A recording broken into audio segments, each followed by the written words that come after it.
देखेंगे प्रसंग बड़ा सुंदर आता है। जब 14 वर्ष के लिए भगवान वनवास गए, तो जब गंगा पार करना था भगवान को, तो केवट नाव लेकर के आया और भगवान को गंगा उस पार कर दिया। भगवान ने सोचा कि केवट को कुछ देना चाहिए, लेकिन भगवान तो सब कुछ समस्त आभूषणों का परित्याग करके आए थे, भगवान के पास देने के लिए कुछ था भी नहीं। ऐसा विचार आया ही था कि मैया जानकी ने प्रभु के मन के बात को जान लिया। बाबा तुलसी अपनी लेखनी से वर्णन करते हैं, कैसे?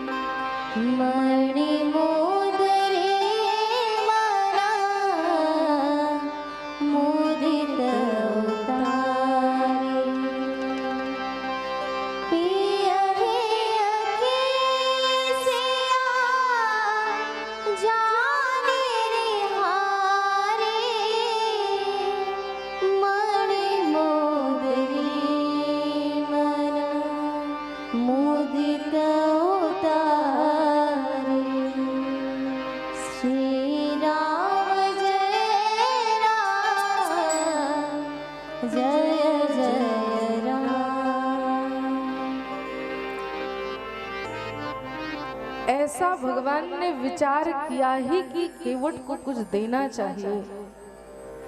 अपने पिय की हृदय की बात सियाजू ने जान लिया और तुरंत महाराज मणि की अंगूठी, मणि की मुद्रिका थी, निकाल कर श्री राम को दे दिया देने के लिए। ये बात अलग है कि भगवान ने लिया नहीं, लेकिन आज की स्त्रियों को यदि पति कह दे 200-400 रुपए रखी हो तो दे दो, सोने चांदी की तो बात छोड़ो, कोई अपना सोना देना नहीं चाहता।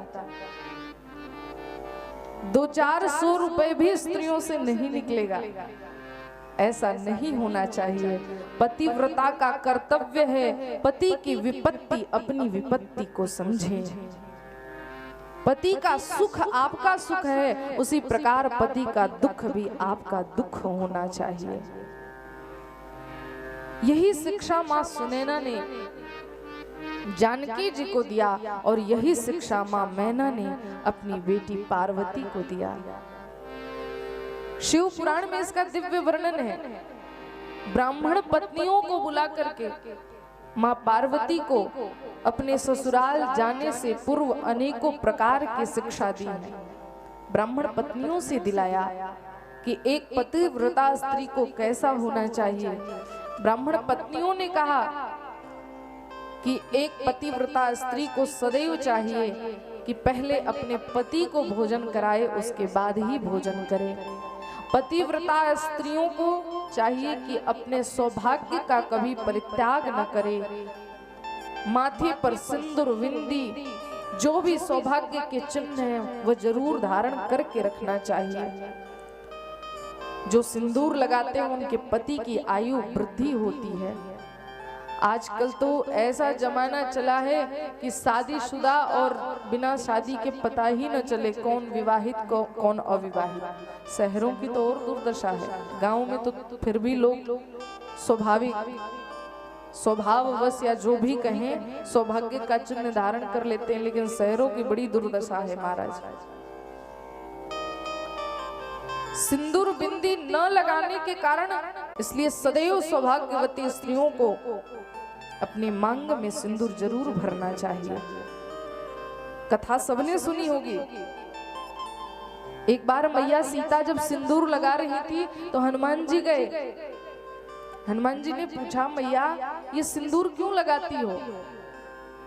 माँ जानकी ने कहा, बेटा इस सिंदूर को जब मैं लगाती हूँ तो इस सिंदूर के लगाने के कारण यह है कि तुम्हारे प्रभु की आयु की वृद्धि होगी। हनुमान जी ने कहा, इतनी अच्छी बात मैया, तुम इतना सिंदूर लगाओगी तो मेरे राम की आयु में वृद्धि होगी। तो आज से हनुमान पूरे शरीर में सिंदूर लगाएगा ताकि हमारे राम अजर और अमर रहें। तो सौभाग्यवती स्त्रियों को सदैव सिंदूर लगाना चाहिए।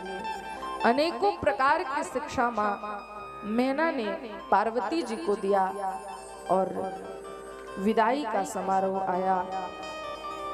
भगवान शिव मां पार्वती को लेकर के अपने कैलाश पर आए।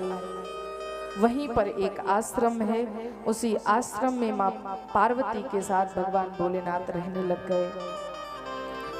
बाबा तुलसी कहते हैं कि एक दिन की बात है, भोलेनाथ वट के वृक्ष के नीचे शांत स्वभाव से बैठे थे, मानो समाधिस्थ हैं। और यहाँ लिखा भी, शिव विश्राम बिटप श्रुति गाया, जैसे श्रुतियों ने गाया कि भगवान भोलेनाथ का जो विश्राम वट है वह कोई साधारण नहीं,